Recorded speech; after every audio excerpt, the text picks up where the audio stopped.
Hey there, Agile Adventurer. Just a quick question.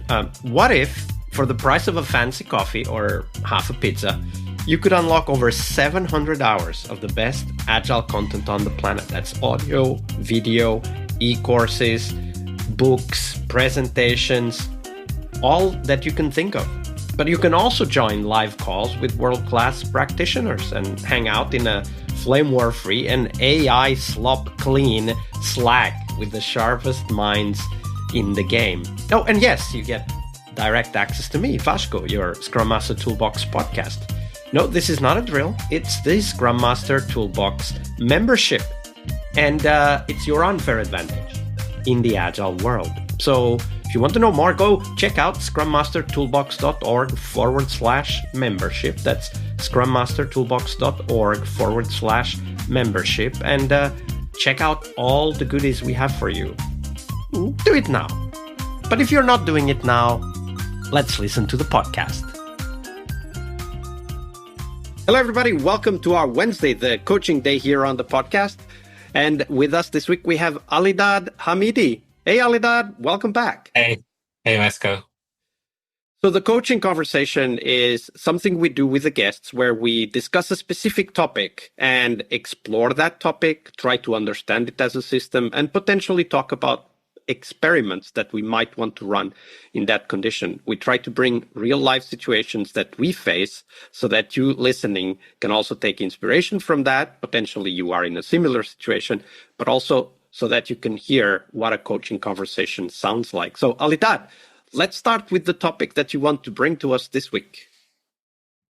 I wouldn't necessarily say this is the single biggest challenge right now because, coming from a system thinking background and complexity, there is never a single challenge. Like there's always a number of contributing factors. There's always situations. Sometimes we call them challenge. Sometimes we call them problem.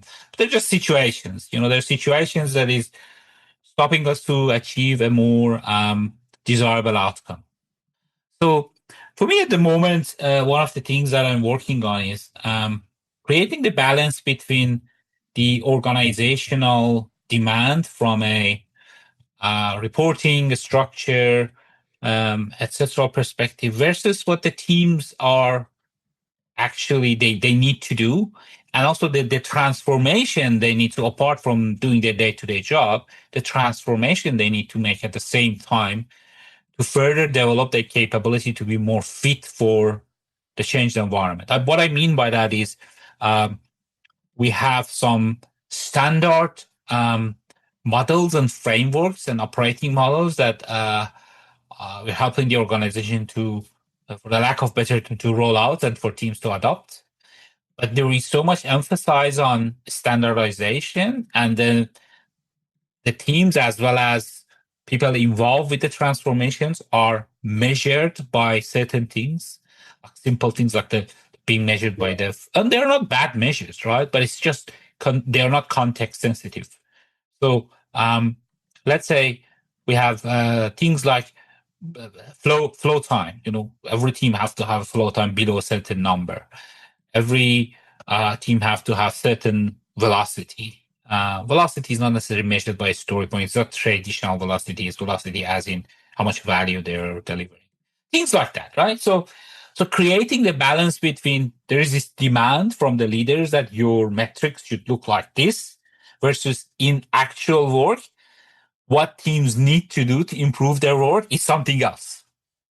Right? How do you create that balance? Because that's a very good question. So I want to break that into two parts. The first part is the metrics and how they frame everything that we can see. And then the second part is that contrast, perhaps even conflict between attending to the standards we are being asked to follow versus attending to the actual work that needs to be done. And I want to use the garden metaphor. You introduced the idea of flowers in the previous episode where kind of the basic metaphor is that if a flower is not growing as much as you would expect, then the problem is in the system around the flower, not in the flower itself. Yeah. And one problem with metrics is that it precludes the ability to see the system because it narrows down the focus on this very specific aspect. And I read a book quite a while back by John C. Scott called Seeing Like the State, where he catalogs, meaning he describes many examples of how this top-down imposition of metrics on a system actually makes the system worse, less adaptable, more brittle. And when we think about adaptability, so the environment is changing, the market is changing, when we do top-down, what typically happens is that we prevent the system from adapting, right? Like one example that you gave, let's call it the flow. Anyone who understands anything about theory of constraints or lean processes would say, but that's a great metric. Why wouldn't you look at it?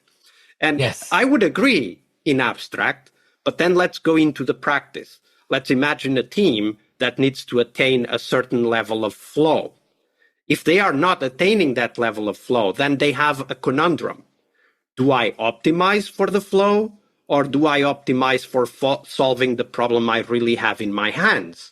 So how are you managing that conversation? Because I'm sure it's coming up all the time. I think that's a really good one. Like I said, this is something I think about it almost every day.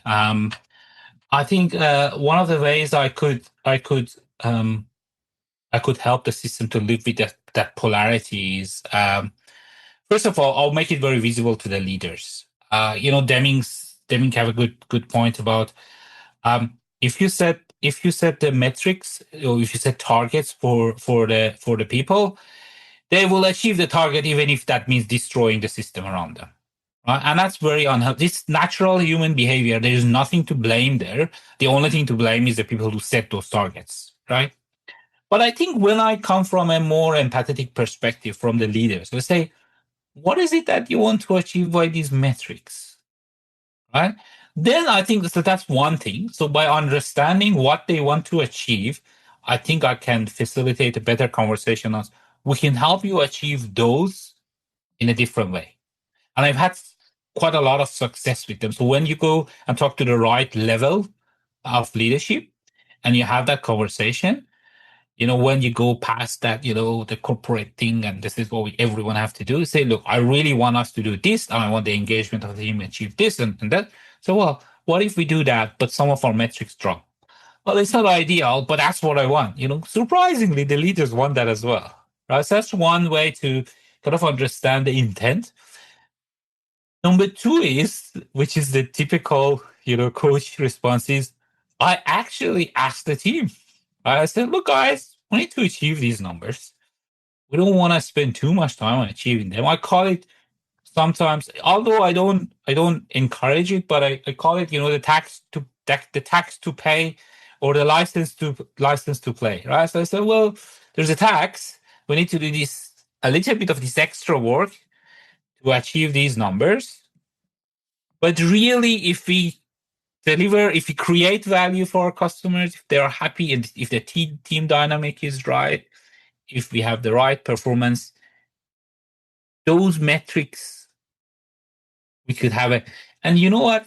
This is a surprising reaction I got from the system. Not out of them, the moment we have that conversation, most of those other metrics improve as well. Yeah, so I can totally see how bringing a more adaptable perspective to the team, right? The tax to pay, the license to play, as you describe it, it kind of makes it playful. It doesn't make it like a top-down imposition of something bad, right? Like it tries to incorporate it in a way that can become, I would say that the inefficiency of the metric can be absorbed by the team. I get that, and it makes perfect sense. I do worry about the other aspect, which is that flow metrics, or cycle time, lead time, throughput at a team level is actually quite useless from understanding and optimizing the overall goal of the organization. So the other thing that I worry is about these metrics that are applied to a specific point in the overall organization. So it could be an individual or a team or even a subset of teams that can, and by design, they will sooner or later have a negative impact in some other part. But that negative impact in some other part is not going to be visible. So for example, one team can be optimizing for throughput, which affects flow time, but by them having to optimize for throughput, let's call it the QA team, optimizing for throughput, they are not going to help the developers, the development team, achieve their goals. They're going to make it harder for the development team to achieve their goals, therefore affecting the flow time of the development team. So what kind of thoughts and ideas have you brought to the organization to kind of bring that topic of the overall performance rather than the team level or individual level performance? Yeah, I mean, this is specific case. Let me add this context. They are in a really kind of they're in the kind of fifth evolution of agile transformation and agile adoption, right? So they have been significant amount of time spent in the last couple of years to structure the organization in a way that teams are aligned to value streams. I think we've kind of removed a lot of that. It's effectively the teams are part of value streams, and that part of design is already done, right? And most of our metrics are kind of end-to-end metrics.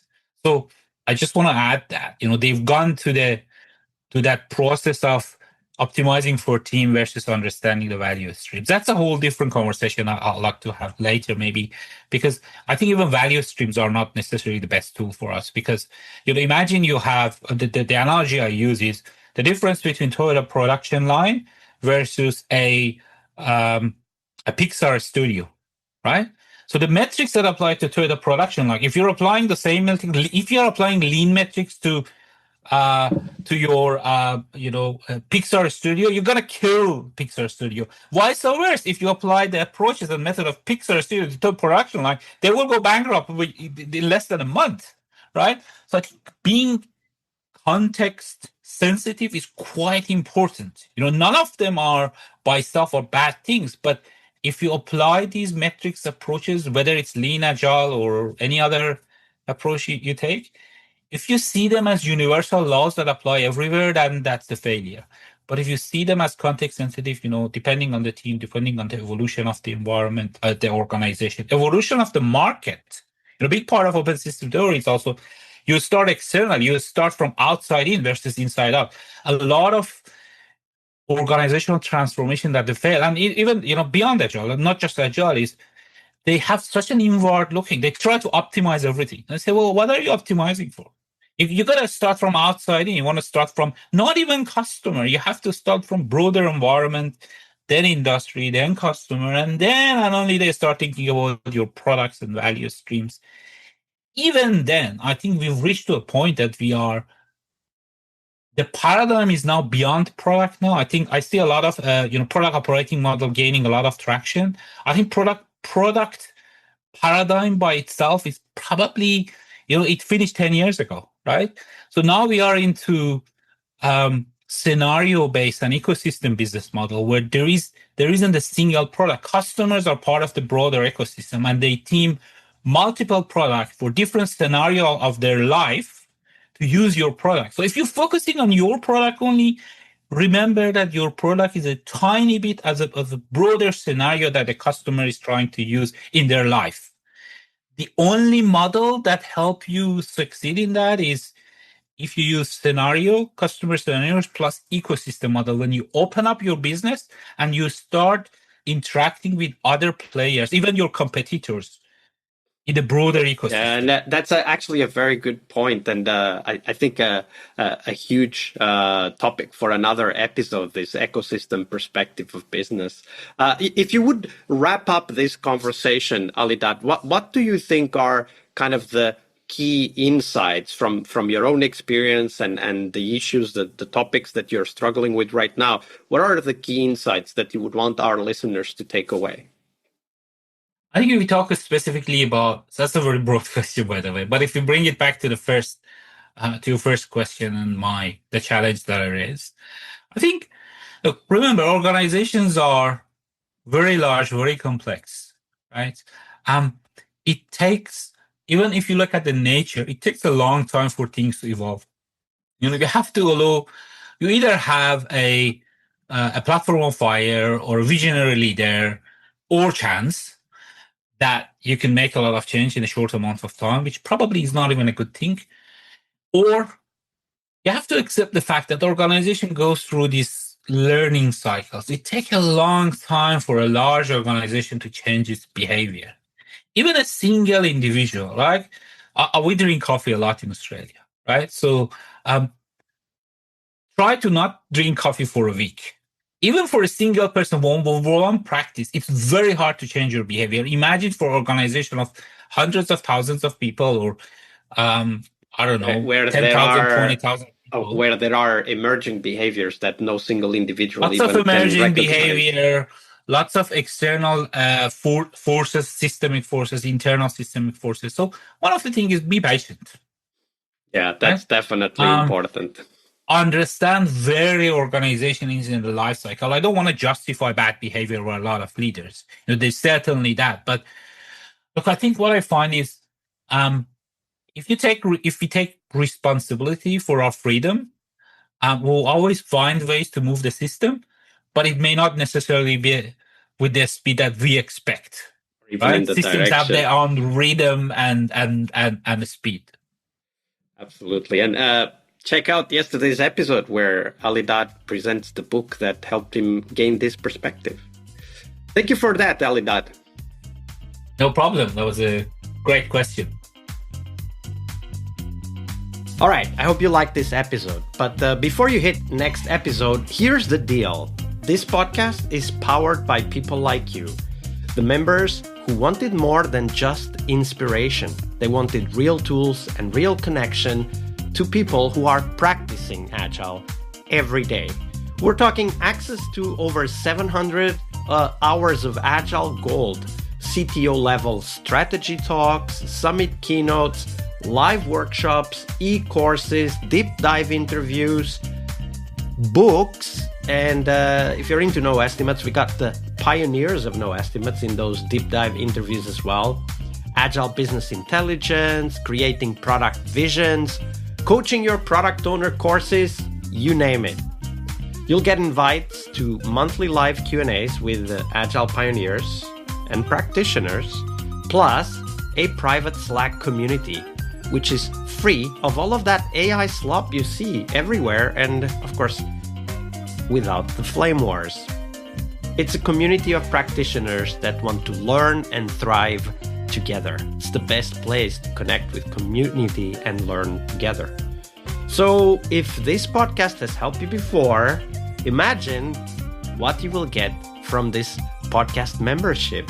So head on over to scrummastertoolbox.org/membership and join the community that's shaping the future of Agile. And we have so much for you. So check out all the details at scrummastertoolbox.org/membership, because listening is great, it's important, but doing it together, that's next level. I'll see you in the community Slack. We really hope you liked our show. And if you did, why not rate this podcast on Stitcher or iTunes?